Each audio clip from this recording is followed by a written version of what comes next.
Welcome to an episode of InRange. I'm coming to you today with the venerable, iconic, infamous 1847 Colt Walker revolver.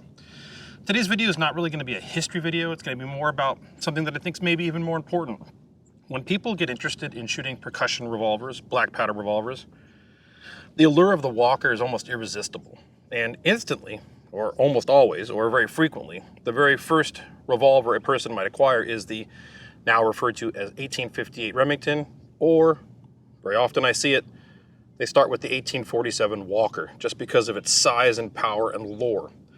And truthfully, this is not the first percussion revolver you should acquire. In fact, this might be one of the last percussion revolvers you should acquire, because it actually comes with some idiosyncrasies and difficulties in use that aren't extant in other percussion revolvers. I personally recommend an 1860 Colt, but your mileage may vary.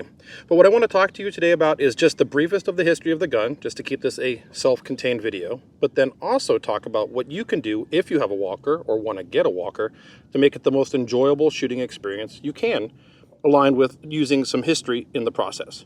So let's get started with the history of these guns. So the Texas Rangers were gearing up for war with Mexico, 1846, 1847, and their previous experience with the original 1836 Colt Paterson 36 caliber revolver was that it was a life-saving piece of equipment, a force-multiplying piece of equipment during other conflicts. And they wanted more of them when they rode into battle with Mexico. The truth was that the Paterson revolver was a complete commercial failure. Colt went out of business. He only made a small number of them, and the ones that were had were just hard to find. And some of the Texas Rangers were looking to acquire enough Paterson revolvers so that they could arm up their particular divisions with these revolvers to go into battle, other than just a standard single-shot smoothbore musket. Colt was informed, Samuel Colt himself was informed that this was happening, and he actually contacted the men of the Rangers to engage them with the idea that he could make them an improved revolver. And that's what ultimately turned into the 1847 Walker.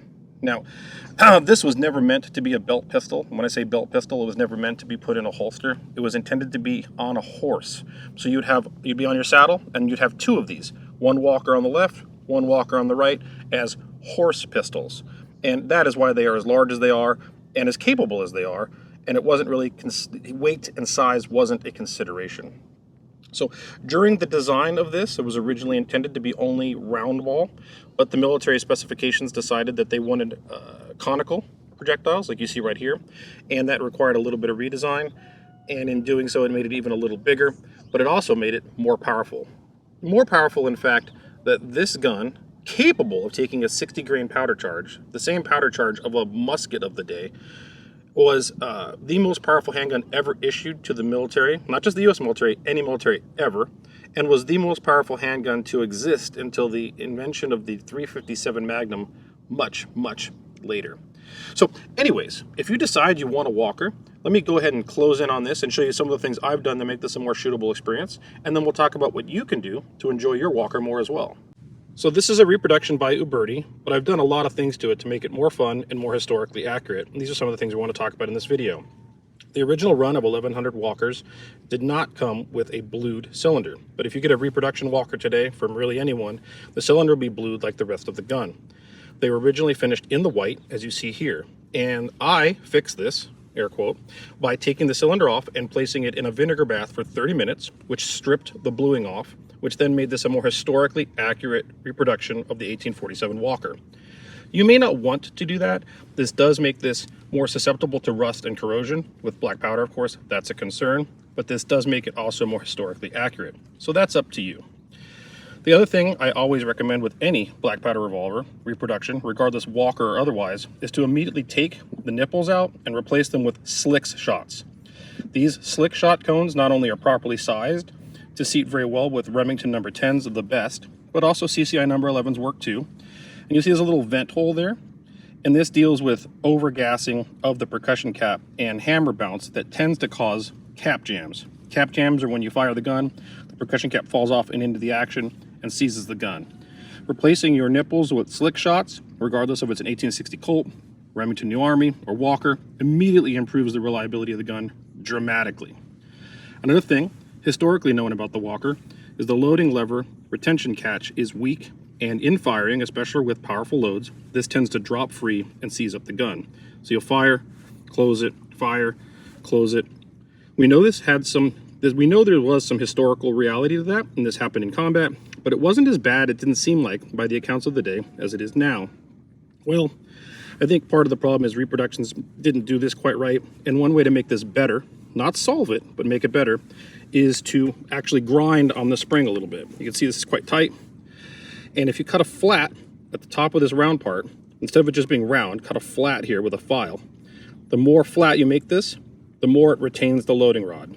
I've been fairly careful with not making this too flat to make it fairly easy to open, but if it continues to open under fire, you can just keep filing at this until it's difficult to open, but still capable of being opened and retains the loading lever better, at least. That's one solution. Historical solutions would be to tie some leather wrap around this, etc., but of course that obstructs your sights. So up to you. I like to buy an extra spring, cut a flat on this. When it comes to charging the cylinder, you need a powder flask. This is the historically correct powder flask designed by Colt as a plunger design. So you fill the powder, turn it upside down, push it into the cylinder, the powder comes out. A couple problems. One, it's inconsistent with its powder throw. Two, it doesn't throw the powder throw volume that you'd want. And three, you really have to take the cylinder off the gun to charge it.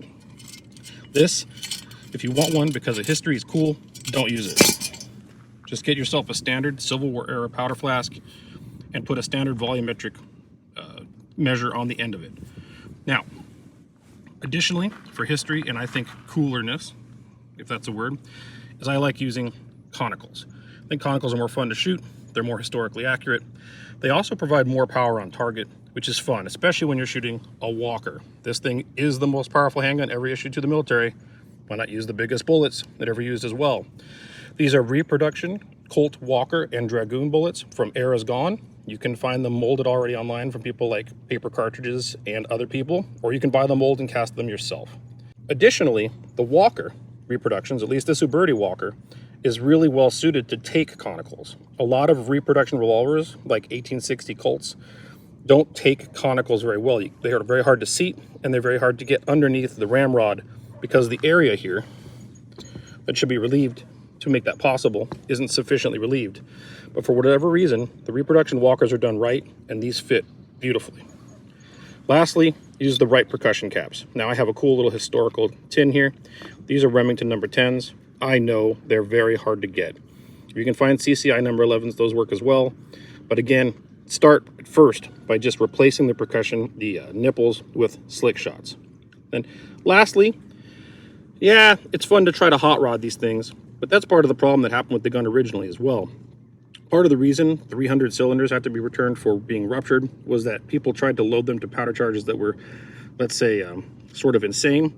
And while the gun could and can take a 60 grain powder charge with a round ball, it was never advised. Colt himself said that the maximum charge should be 50 grains, and I'm going to stick with that. Additionally, 50 grains of black powder in this with these is a very potent charge. You're not going to be lacking for power. So don't try to stuff 70 grains of powder into this thing. That will cause, first of all, massive recoil, decrease your accuracy, and as well as cause more cap jams because some of that pressure ultimately leaks back and blows the caps into the action. All right, so I'm going to go ahead and close up my tin so I don't spill caps everywhere. But I'm going to show you the process of loading just one chamber because it's repeated for the other 5. So in this regard, you take your volumetric measure, hold it upside down, letting gravity do the job, and you'll see it's full of powder. At that point, you take your first chamber and fill it.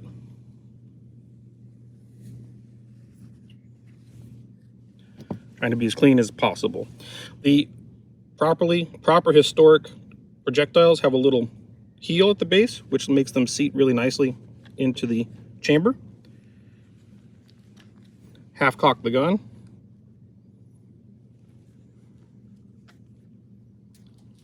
Line it up with the ramrod. And then seat it. Do this 5 more times. Once you're done, put a percussion cap on each nipple, and then we're ready to fire. That's pretty foreboding. Those conicals look big in there, and they are. They're very large, and 50 grain powder charge is enormous. Push it up to 60, you're just pushing the limits, but 50 is more than sufficient. This is still foreboding even in 2023. You'll also note no wad, no grease over the mouth, none of that nonsense. That is not historically correct and not necessary. If you have properly seated conicals and properly seated and sized percussion caps, you will not have a chain fire. I have a whole video about that. But you put powder, projectile, and cap. Let's get to the range. Just a quick reminder that InRange is completely viewer supported. No ad revenue from YouTube, not YouTube Red, no corporate overlords, no sponsors, no Leviathan Group, only you, the viewer. If you'd like to keep this alternative voice alive in the firearms community, please consider it. Patreon.com/InRangeTV. Okay, we're out here on the range. Got the Walker capped and ready to go. 50 grain powder charge with conicals. Let's go ahead and use the chronograph and see what kind of velocity we're getting.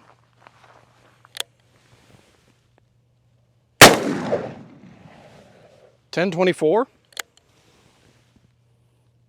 1023, very consistent.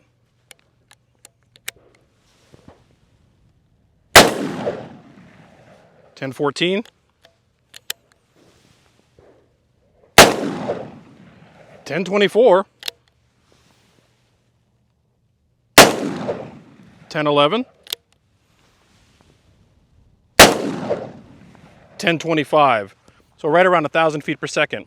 And while you can see this has drooped a little, I did not lose my loading rod through any of the 6 shots fired.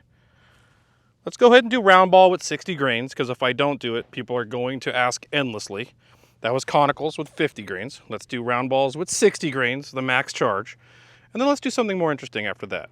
We've got 60 grains of powder in this with round balls. It really does fill it to the brim. It's a compressed charge. And I know if I didn't do this, I'd never hear the end of it. So let's go ahead and give it a whirl.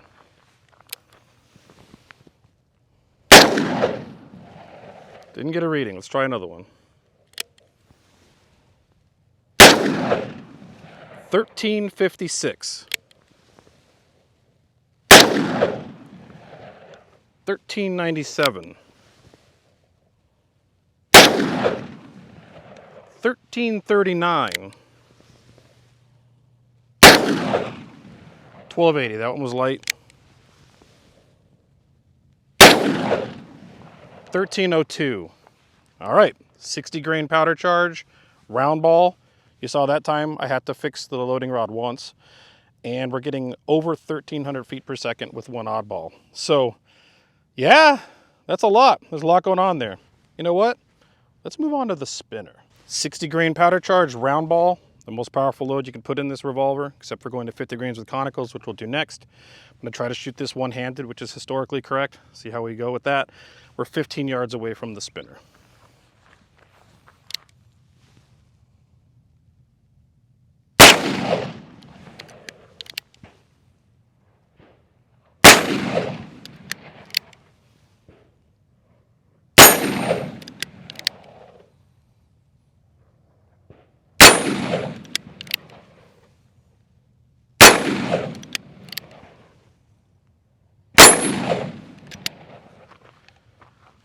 Well, you can see the gun shoots high with round balls, and you can see that I had to fix that every time I shot. I don't like that 60 grain charge. Let's try 50 grain charges with conicals, and I think that'll actually hit to better point of aim. Here's another cool doodad. When the gun starts getting fouled and it's harder and harder to seat the projectile, when you line it up, get the ramrod on there. This is also from Slick's shot. It's a cheater bar. Boop. Really cool, simple, makes a big difference, fits everything. This may sound silly, but this gets fatiguing to shoot and load. It's starting to get kind of fouled up in the chamber mouths, and it's harder and harder to seat the projectiles, which is one reason to keep around round balls, because they're easier to seat. And so if you're going to shoot a bunch and you want to shoot more and you're kind of getting a hard time getting those conicals in there, you could switch to round balls. Once again, 50 grains conicals. I'm going to shoot two-handed. I'm just going to assume this is going to fall every time and try to reseat it in each instance. Obviously, I need to take more off of that ledge of the spring. But that will, it does make it better. Doesn't fix it. It can get to the point where it does mostly fix it. Anyways, let's give it a whirl.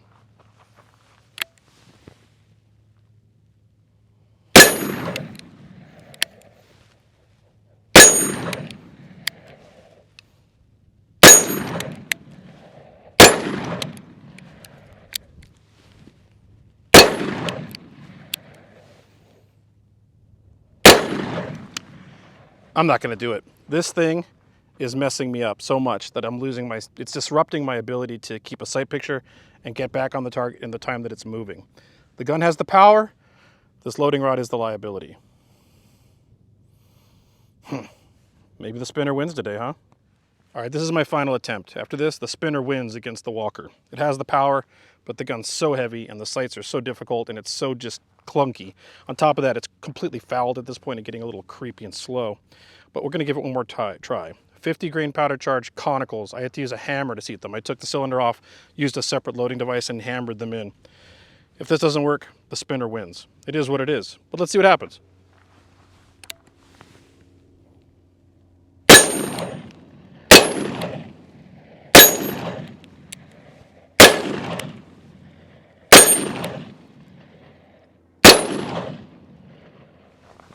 And I just did it. It's over. You saw I had to like turn the cylinder manually. I've fired enough at this point that this gun's getting sticky, needs a cleaning. The black powder is part of the deal. The Colts do better with fouling than most of the other ones that were ever designed.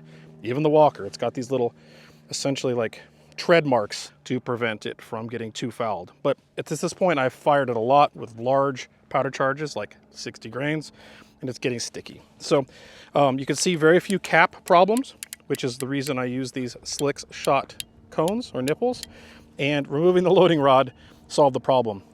1847 Walker, gamer mode. Thanks for watching. If you like this, please just subscribe, share with your friends, and of course, consider supporting us on Patreon, patreon.com/InRangeTV. Look forward to showing you another one, and hopefully this gives you some tips and tricks on how to use your percussion revolver, whether it's a Walker or something else. See you soon.